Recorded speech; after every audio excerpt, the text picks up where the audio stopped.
Welcome to my easy சமையல்.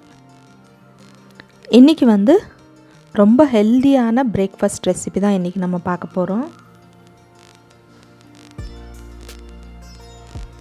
சூப்பரான ரொம்ப ஈஸியான வெந்தயக்கீரை புலாவ்.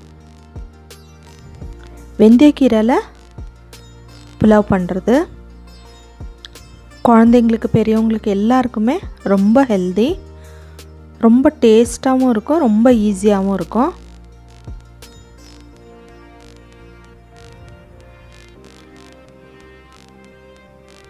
ரொம்ப சூப்பரான வெந்தயக்கீரை புலாவ் எப்படி செய்கிறதுன்னுட்டு பார்க்கலாம். ரொம்ப ஈஸி தான். ஃபஸ்ட்டு அதுக்கு ஒரு சின்ன ஜாரில் கொஞ்சமாக தேங்காய், ஒரு 4 பல் பூண்டு, அதே ஈக்குவலில் இஞ்சி, கொஞ்சமாக கருவேப்பிலை, ஒரு 6லேருந்து 7 பச்சை மிளகாய். இதை நம்ம கிரைண்ட் பண்ணி தனியாக எடுத்து வச்சுக்கலாம்.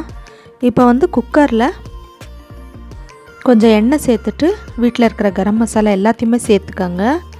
அதில் ஏதாவது 1-2 இல்லைனாலும் பரவாயில்ல.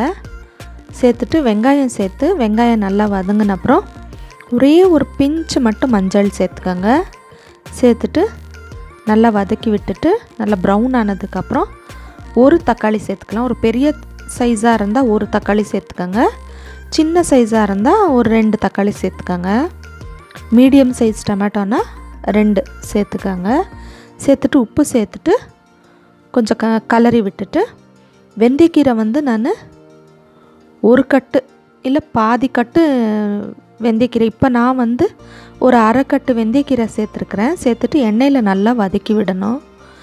அந்த வெந்தயக்கீரைக்கான கசப்பே இதில் இருக்காது, ரொம்ப டேஸ்ட்டாக இருக்கும். ஃப்ளேவர் ரொம்ப டிஃப்ரெண்ட்டாக இருக்கும், நல்லா டேஸ்ட்டாக இருக்கும். இதை நல்லா வதக்கி விட்டுட்டு இந்த அரைச்சி வச்சுருந்தோம் பேஸ்ட் பார்த்திங்களா, தேங்காயெல்லாம் சேர்த்து அதெல்லாம் சேர்த்து நல்லா ஃப்ரை பண்ணணும். எண்ணெயில் சேர்த்துட்டு நல்லா ஃப்ரை பண்ணலாம். கொஞ்சம் நல்லா இந்த அளவுக்கு ஃப்ரை ஆனதுக்கப்புறம் இதில் அரிசி ஊற வச்சுருக்கிற அரிசி நீங்கள் எந்த ரைஸ் வேணாலும் சேர்த்துக்கோங்க. நான் இன்றைக்கி சாப்பாட்டுக்கு யூஸ் பண்ணுற அரிசி தான் நான் சேர்த்துருக்குறேன்.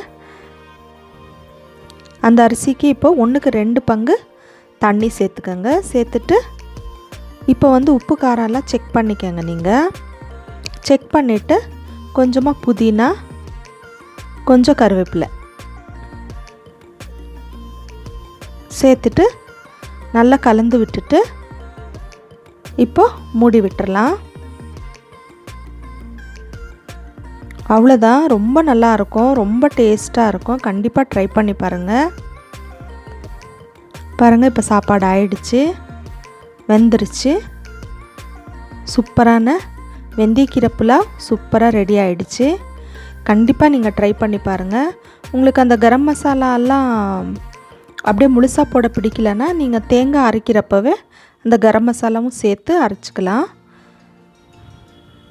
கொஞ்சம் ஆறுனதுக்கப்புறம் இப்போ சர்வ் பண்ணிடலாம். ரொம்ப டேஸ்ட்டாக இருக்கும், ரொம்ப ஹெல்தி. லஞ்சுக்கெல்லாம் கூட ரொம்ப நல்லாயிருக்கும். இது கூட நீங்கள் தயிர் வெங்காயம் பண்ணிங்கன்னா சூப்பராக இருக்கும். கண்டிப்பாக ட்ரை பண்ணி பாருங்கள். என்னோடய ரெசிபி பிடிச்சிருந்தா எனக்கு சப்ஸ்கிரைப் பண்ணுங்கள். சூப்பரான வெந்தயக்கீரை புலாவ் ரெடி ஆயிடுச்சு. இன்னொரு ரெசிபியில் பார்க்கலாம். தேங்க்யூ.